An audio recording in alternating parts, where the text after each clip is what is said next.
Spies shaped the fate of empires. In the grand tapestry of history, the most powerful rulers often owed their success not just to armies or wealth, but to the silent work of those who moved unseen. These were the architects of secrets, the gatherers of whispers whose actions could tip the balance of power with a single message. In ancient Rome, intelligence was key, with thousands of undercover agents operating across vast territories. From the bustling markets of Alexandria to the windswept frontiers of Britannia, these agents collected information, monitored threats, and reported back to the heart of the empire. While Roman power is often seen in its legions and architecture, a quieter force worked in the shadows: spies, informants, and secret messengers. Their work was as vital as any battle fought on the open field, shaping the destiny of Rome from behind closed doors. The Romans knew that knowledge was their sharpest weapon, essential for survival in a world of shifting alliances and constant threats. Every scrap of information could mean the difference between victory and disaster, and so they invested heavily in networks of surveillance and communication. Intelligence allowed them to anticipate dangers, exploit weaknesses, and maintain control over a sprawling, diverse empire. It was the glue that held together distant provinces and the eyes that watched for rebellion or invasion. From coded messages to turning enemies' servants into informants, Roman espionage was a game of ingenuity and high-stakes strategy. Every day, new plots were uncovered, and new alliances forged in the shadows, as Rome's agents worked tirelessly to keep the empire one step ahead. This story reveals that Rome's foundations were built not just with stone, but with the invisible threads of intelligence. The empire's greatness rested as much on the secrets it kept as the roads it built, or the laws it passed. Let's pull back the curtain on the hidden world that truly shaped the Roman Empire, and discover the secret lives of those who worked in the shadows to build and protect one of history's greatest civilizations. The scale of Roman intelligence was staggering: over 6,000 agents, from soldiers to merchants, all gathering information. This vast network stretched across the entire empire, from the bustling heart of Rome to the farthest provinces. Every corner of Roman society, from the highest echelons to the humblest streets, could be touched by the invisible hand of intelligence gathering. This network wasn't a single agency, but a patchwork of informants run by generals, governors, and diplomats, each adapting to local needs. The system was flexible, allowing local leaders to recruit and manage their own sources, ensuring that intelligence was always relevant and up to date. It was a living organism, constantly shifting to meet the challenges of a growing empire.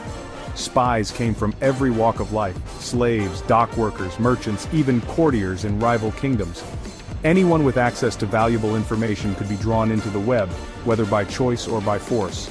The diversity of backgrounds made the network unpredictable and difficult to detect, giving Rome a unique advantage over its enemies. The Romans exploited human motivations: greed, fear, ambition, to unlock secrets no army could reach. Bribery, blackmail, and promises of power were all tools in their arsenal. Information was currency, and the Romans were masterful in trading it, manipulating people to serve the empire's interests. As the empire grew, so did the need for organization. Augustus formalized the system, creating the speculatores, who became the emperor's eyes and ears. These elite agents were trained to gather intelligence, deliver messages, and even carry out covert missions. Their loyalty was to the emperor alone, making them a powerful force within the Roman state. These agents operated in plain clothes, blending into the city and provinces alike. They moved unnoticed among the crowds, listening, watching, and reporting back to their superiors. Their ability to disappear into the background made them both effective and feared. The shadow network became a tool for both expansion and political control, evolving as Rome's needs changed. It was used to monitor enemies abroad and rivals at home, ensuring that the emperor stayed one step ahead of threats both foreign and domestic. The effectiveness of this system depended on the skill and loyalty of those who ran it. Trust was everything, and betrayal could mean death. The stakes were high, but so were the rewards for those who served faithfully. The Roman intelligence network was as vital as their roads and aqueducts. It was the unseen force that held the empire together, allowing Rome to project power, maintain order, and respond swiftly to threats across its vast territories. Gathering intelligence was only half the battle; delivering it securely was just as crucial. The cursus publicus, Rome's state-run courier system, was the ancient world's internet, moving messages at record speed. To protect secrets, Romans used codes like the Caesar cipher, shifting letters to baffle interceptors. They also relied on subtle methods, messages hidden in sandals, woven into tunics, or written on wax tablets. On the battlefield, signals, trumpets, smoke, fire, relayed urgent orders across miles. Trusted couriers, often disguised, risked everything to deliver sensitive information. The combination of infrastructure and skilled agents made Roman intelligence formidable. In Rome, trust and ingenuity were the lifeblood of espionage. The fate of campaigns, and sometimes the empire, rested on a single message. The art of Roman espionage was a blend of organization, creativity, and courage. Julius Caesar was a master of intelligence, using spies and informants to outmaneuver enemies in war and politics. Before campaigns, he dispatched scouts and cultivated local sources, learning everything about his foes. Caesar's commentaries weren't just history. They were intelligence reports guiding his decisions. He used disinformation, leaking false plans to confuse enemies, and psychological tactics to sow fear. At Alesia, his scouts' real-time updates let him repel attacks and force a decisive surrender. Off the battlefield, Caesar's network kept him informed of every political shift in Rome. His calculated moves, like crossing the Rubicon, were based on deep intelligence, not rash gambles. For Caesar, information was the foundation of power. His legacy shows that in Rome, knowledge truly was victory. The frumentarii began as humble grain collectors, tasked with ensuring Rome's vast population was fed. Their original job was simple, but vital: to travel the empire, collect grain taxes, and deliver food to the capital. This work took them to every corner of Roman territory, from bustling cities to remote villages, making them a familiar sight across the land. But as the empire grew, so did the need for control. The frumentarii soon became Rome's first secret police, evolving from mere logistics workers into agents of the state. Their constant travels gave them perfect cover to gather intelligence, observe local populations, and report back on unrest or conspiracy. They became the emperor's eyes and ears, moving unnoticed across the empire. Under emperors like Hadrian, their role shifted dramatically from managing supplies to surveillance, arrest, and even execution. They were now enforcers of imperial will, feared by many. Stationed in Rome, they became the emperor's most trusted and feared enforcers, operating from the very heart of the empire. Often working in plain clothes, they blended seamlessly into society. Their ability to move unseen and gather secrets bred paranoia, especially among the elite and those in power. No one knew who might be an informant. Suspicion and fear spread, as anyone could be watching or listening. Eventually, their unchecked power and growing corruption led to their disbandment by Emperor Diocletian, who saw the danger they posed to the state. Yet the need for intelligence and control didn't vanish with them. The machinery of surveillance simply changed hands. The frumentarii were replaced by the even more secretive agentes in rebus, who continued the work of watching, reporting, and enforcing imperial order. The story of the frumentarii stands as a warning. When state security grows unchecked, it can become a threat to the very society it's meant to protect. In Rome, the line between protector and oppressor was dangerously thin, and the tools of power could easily be turned against the people.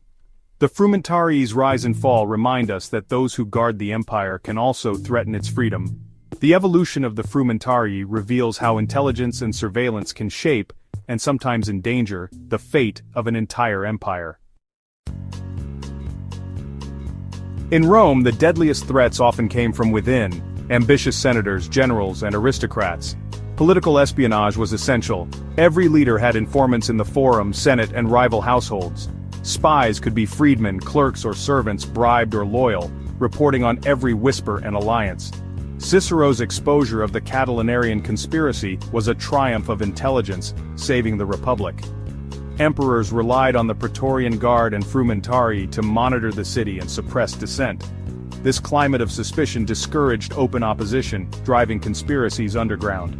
Tacitus described a Rome poisoned by fear, where informers grew rich and trust vanished. In the political arena, information was both shield and sword. Rome's dealings with barbarian lands relied on espionage as much as diplomacy or war. Agents disguised as merchants mapped territories, identified chieftains, and exploited tribal rivalries. Divide and conquer was Rome's specialty, supporting one tribe against another to prevent unity. Defectors and exiles were prized sources, offering deep insights into enemy cultures and politics. Arminius, who destroyed 3 Roman legions, learned Roman tactics as a youth in Rome, proof that knowledge could cut both ways.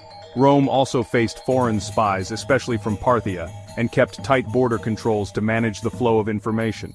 The frontiers were porous, with intelligence flowing in both directions. For Rome, knowing more about its neighbors than they knew about Rome was a constant challenge. Espionage was the empire's first line of defense beyond its borders. The life of a Roman spy demanded disguise, deception, and nerves of steel. Agents blended in as sailors, scholars, or servants, mastering languages and customs to avoid detection. Message concealment was an art, hidden in sandals, hollow staffs, or even tattooed on a slave's scalp. Invisible inks and secret compartments were common tools. The most vital asset was a sharp mind memory. Observation and psychological skill were essential. Patience and courage were required. Spies often worked alone, far from help, under constant threat. Roman intelligence relied on redundancy, cross-checking reports from multiple sources to verify truth and expose double agents. This methodical approach foreshadowed modern intelligence analysis. The real work of espionage was careful, creative, and relentless. In Rome, the shadows were as important as the sword.